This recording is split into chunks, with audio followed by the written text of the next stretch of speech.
En este vídeo vamos a estudiar el ciclo vital del virus de la inmunodeficiencia humana, más conocido como VIH, y que es el causante de la enfermedad que conocemos como SIDA. El virus de la inmunodeficiencia humana es un virus atemperado, es decir, es un virus capaz de llevar a cabo un ciclo lisogénico, además del ciclo lítico en el cual destruirá las células. En el ciclo lisogénico veremos que es capaz de insertarse dentro del ADN de una célula del cuerpo y permanecer en ese estado durante un tiempo indeterminado. A nivel morfológico podemos decir que el VIH es un virus recubierto de membrana. Recordemos que los virus recubiertos de membrana han robado esta membrana a la célula que han invadido, es decir, los virus son incapaces de fabricar sus propias membranas y capturan las membranas de las células a las que invaden. Esta membrana estará recubierta de las proteínas propias del virus. La más destacada es, sin duda, la proteína GP120. Esta será la proteína que el virus utiliza para atacar o adherirse a la célula a la que va a invadir. La proteína GP120 se une a la membrana del virus mediante la proteína conocida como GP41.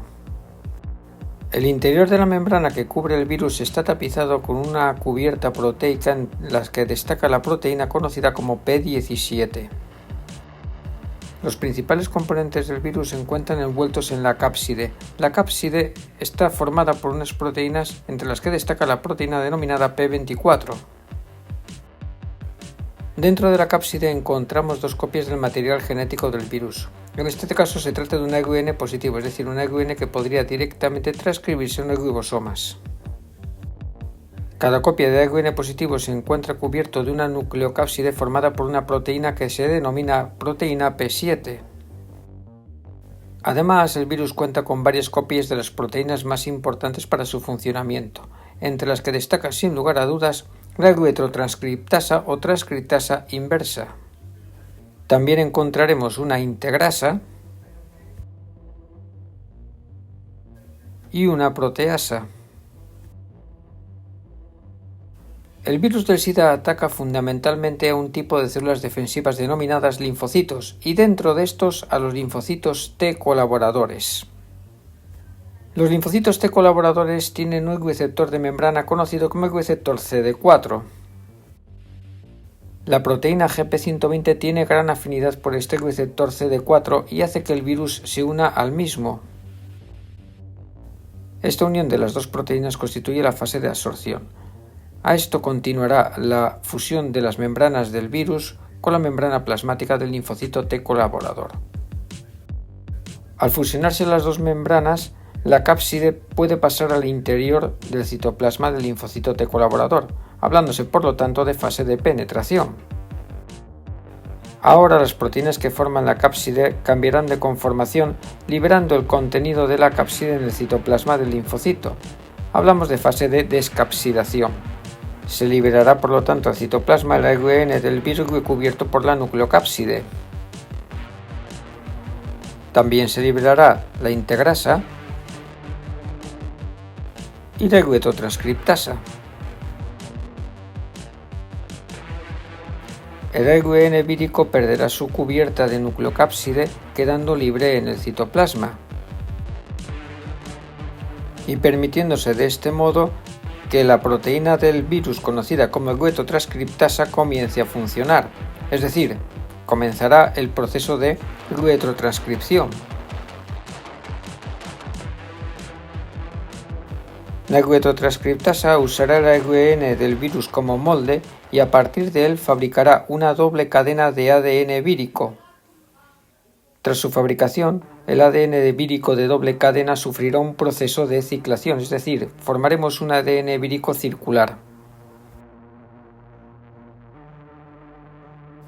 En este proceso también interviene la proteína que denominamos integrasa, de forma que el ADN circular se unirá a la integrasa y ambos componentes viajarán al núcleo del linfocito.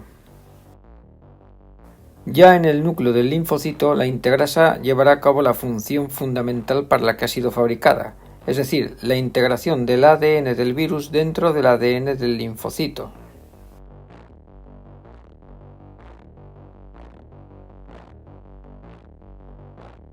De este modo, el material genético del virus ha acabado integrado dentro del material genético del linfocito y podrá permanecer en este estado durante un tiempo indefinido, en ocasiones multitud de años. Tras permanecer en este estado atemperado o latente durante un tiempo indeterminado, en un momento dado el virus puede decidir pasar al ciclo lítico y comenzar a dividirse dentro de la célula. Cuando se desencadena el ciclo lítico, lo primero que sucede es que el ADN insertado dentro del ADN del linfocito comienza a transcribirse y comenzarán a ser fabricadas múltiples copias del ARN positivo vírico, es decir, del ARN que después va a ser encapsulado. Una parte de estos ARNs transcritos comenzarán el proceso de traducción. Recordemos que los virus carecen de maquinaria de transcripción propia, por lo cual deberán usar los ribosomas del citoplasma del linfocito. El proceso de traducción irá fabricando las diferentes proteínas que constituyen el virus, es decir, la eritrotranscriptasa, la integrasa, la proteína P7 que constituirá la nucleocápside que envolverá el ARN vírico, la proteína GP120 junto con la proteína P41 y la proteína P17. Estas proteínas que constituirán parte de la membrana o envuelta del virus deben de dirigirse ahora a la membrana de la célula para después ser capturadas en el proceso de salida o lisis. La proteína P24, que formará parte de la cápside del virus, y la proteasa, que es una proteína fundamental, ya que todas las anteriores proteínas se forman como grandes moléculas que deben de ser cortadas mediante esta proteasa para formar las proteínas activas y que igualmente van a ser las que constituyen el virus final o el virus maduro. Es decir, para que todas estas proteínas maduren necesitan un proceso de proteólisis previo, tras el cual tendrá lugar la encapsidación, es decir, la formación de la cápside, en cuyo interior deben incluirse el material genético del virus, así como las proteínas esenciales que el virus necesita en las primeras fases de ciclo, es decir, la eritrotranscriptasa, la integrasa, así como alguna copia de las proteasas esenciales para la maduración del virus. Tras la encapsidación, el virus ya está listo para abandonar la célula.